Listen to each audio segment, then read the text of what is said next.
Hello दोस्तों, आज के हम वीडियो में बात कर रहे हैं कि जो स्टूडेंट जिनकी ग्रेजुएशन कंप्लीट हो चुकी है या फिर अगर आप सीए या फिर सीएम में इंटर आपका क्लियर है या फिर आप ग्रेजुएट हैं, तो हमारे पास आज की डेट में अभी दो पीएसयू कंपनीज के अंदर वैकेंसी निकली हुई है। बट ये वैकेंसी जॉब की नहीं है, ये ट्रेनिंग की वैकेंसी है। जैसे कई बार मैनेजमेंट ट्रेनिंग के लिए ये लोग हायर करते हैं for a limited period of time. तो उस पीरियड में स्टाइपेंड भी दिया जाता है ग्रेजुएट जो स्टूडेंट होते हैं उनको, या फिर सीएससी में जिनका इंटर क्लियर होता है। और उसमें एक अपॉर्चुनिटी दी जाती है स्टूडेंट को कि वो पीएसयू के वर्क कल्चर को समझ सकें और उस पर काम कर सकें। तो मुझे लगता है जिन बच्चों को पीएसयू में एज अ इंटर्नशिप ढूंढ रहे हैं और आगे फ्यूचर में उनका पीएसयू ज्वाइन करने का प्लान है, तो ये एक अच्छी अपॉर्चुनिटी है, क्योंकि इससे आपको पीएसयू के बारे में जानकारी भी मिलती है, कैसे वहाँ पे काम होता है वो आपको सीखने का मिलता है, और आगे चल के आपके चांसेस बढ़ते हैं कि आपकी उसी पीएसयू में जॉब भी लग जाए, तो थोड़ी सी प्रायोरिटी भी आपको मिल सकती है। तो बात करते हैं दोनों वैकेंसी की। सबसे पहली वैकेंसी हमारी है हिंदुस्तान पेट्रोलियम में। हिंदुस्तान पेट्रोलियम एक सरकार की सेंट्रल गवर्नमेंट की पीएसयू है और मिनिस्ट्री ऑफ पेट्रोल के अंदर ये आती है। इसके अंदर जो वैकेंसी है वो ग्रेजुएट ट्रेनीज के लिए है, और तीन तरीके की यहाँ पे एरियाज में वैकेंसी है। सबसे पहली जो ट्रेनिंग है वो हिंदी, फाइनेंस और एचआर, तो तीन डिपार्टमेंट में वैकेंसी है, हिंदी, फाइनेंस और एचआर। ठीक है। अगर आपको हिंदी डिपार्टमेंट में जॉब करनी है तो आप बीए हिंदी क्वालिफाइड होनी चाहिए। अगर आपको फाइनेंस डिपार्टमेंट में ये ट्रेनिंग करनी है तो आप बीकॉम क्वालिफाइड होनी चाहिए। अगर आपको एचआर डिपार्टमेंट में ये ट्रेनिंग करनी है तो आप बीए, बीएससी या बीकॉम कुछ भी हो सकते हैं एचआर में ट्रेनिंग करने के लिए। लास्ट डेट 3 जून है अगर आप इस ट्रेनिंग को अप्लाई करना चाहते हैं। और मिनिमम 60% मार्क्स आपके ग्रेजुएशन में होनी चाहिए अगर आप अनरिजर्व कैटेगरी से हैं तो। 23,000 23,000 रुपीज आपको हर मंथ यहाँ पे स्टाइपेंड दिया जाएगा, और मैक्सिमम एज आपकी 25 साल ही होनी चाहिए, उससे ज़्यादा एज नहीं होनी चाहिए। तो ये इसकी ब्रॉड आइडिया मैंने आपको दे दिया। 2 साल की ट्रेनिंग का पीरियड है ये, यानी कि अगर आपको ये ट्रेनिंग मिलती है तो 2 साल तक आपको ये ट्रेनिंग दी जाएगी। इसमें ये सारी थोड़ी कंडीशन लिखी है कि कब आपको ग्रेजुएशन पूरी करनी है, आपको परसेंटेज कैसे कैलकुलेट करनी है, वो आप एक बार पढ़ लीजिएगा।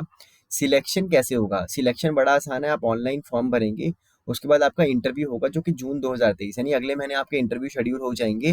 और इंटरव्यू में उसके बाद आपका इंटरव्यू होने के बाद आपकी मेरिट लिस्ट निकलेगी based on the interview and based on the score जो आपने ग्रेजुएशन में अपीयर किए हैं। उसके बाद फिर फाइनल ऑफर आपका निकलेगा मेडिकल टेस्ट वगैरह होने के बाद। इस वैकेंसी को अगर आपको अप्लाई करना है तो यहाँ पे इस नोटिफिकेशन में ये लिंक दिया हुआ है, यहाँ पे जाके आपको साइन अप करना है और इस वैकेंसी के लिए अप्लाई करना होगा।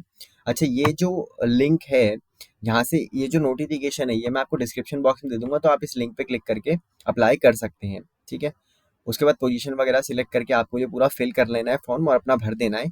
23,000 रुपये देखिए यहाँ पे फिर से मेंशन इन्होंने किया है कि आपको हर महीने दिए जाएंगे, और कोई भी हार्ड कॉपी सबमिट की जरूरत करने की जरूरत नहीं है, सब कुछ ये ऑनलाइन ही है। उसके बाद ये अगर कोई नंबर आपको कोई प्रॉब्लम होती है तो आप इस नंबर पे और ईमेल आईडी पे फ़ोन करके पूछ सकते हो।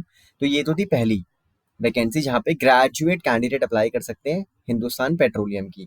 दूसरी वैकेंसी है भारत इलेक्ट्रॉनिक लिमिटेड। ये भी एक सेंट्रल गवर्नमेंट की पीएसयू है, ये मिनिस्ट्री ऑफ डिफेंस के अंदर आती है। यहाँ पे जो मैनेजमेंट ट्रेनिंग की वैकेंसी आई है वो आई है सीए और सीएम में कैंडिडेट के लिए, जिन्होंने इंटर क्वालिफाई कर लिया है उनके लिए ये वैकेंसी है। 25 साल मैक्सिमम एज यहाँ पे भी आपकी सेम होनी चाहिए। यहाँ पे जो आपकी सिलेक्शन होगा वो रिटन टेस्ट प्लस इंटरव्यू के द्वारा यहाँ पे लिया जाएगा। और इनिशियल टेन्योर जो होगा वो 1 ईयर होगा, लेकिन ये 1 ईयर जो है 1 ईयर तक इसको एक्सटेंड भी किया जा सकता है, तो टोटल टेन्योर 2 ईयर तक का हो सकता है। और इसमें जो स्टाइपेंड है वो 18,000 फॉर द फर्स्ट ईयर, और उसके बाद फिर 19,000 रुपये और 20,000 रुपये जो है ऐसे हर साल ये बढ़ाया जा सकता है। तो मैक्सिमम टेन्योर इसका 3 साल हो सकता है। ठीक है, ऊपर लिखा हुआ है। उसके बाद लीव्स वगैरह की बातें यहाँ पे की गई हैं। उसके बाद अगर आपको इस वैकेंसी में एलिजिबल हैं और आपको करनी है तो आपको क्या करना है, इस वाली वैकेंसी के लिए ना एक इसका एप्लीकेशन फॉर्म है जो भारत इलेक्ट्रॉनिक लिमिटेड की साइट पे दिया हुआ है। उस फॉर्म को फिल करके आपको ये जो एड्रेस है कर्नाटका का, यहाँ पे 31 मई से पहले आपको कुरियर करा देना है, भेज देना है। ठीक है। और कोई फीस भी नहीं है ना वहाँ पे, कोई फीस तो नहीं यहाँ पे। तो यानी कि अगर आप इंटरेस्टेड एलिजिबल हैं तो आप जरूर इस वैकेंसी के लिए अप्लाई करिएगा, इन दोनों वैकेंसी के लिए। और वीडियो को दोस्तों के साथ जरूर शेयर कीजिएगा जो भी इंटरेस्टेड एलिजिबल हैं दोस्तों। और चैनल को जरूर सब्सक्राइब कर लीजिएगा ताकि इसी तरह की अच्छी वैकेंसी आपको मिलती रहे। ठीक है। आप सभी को all the best. Bye bye.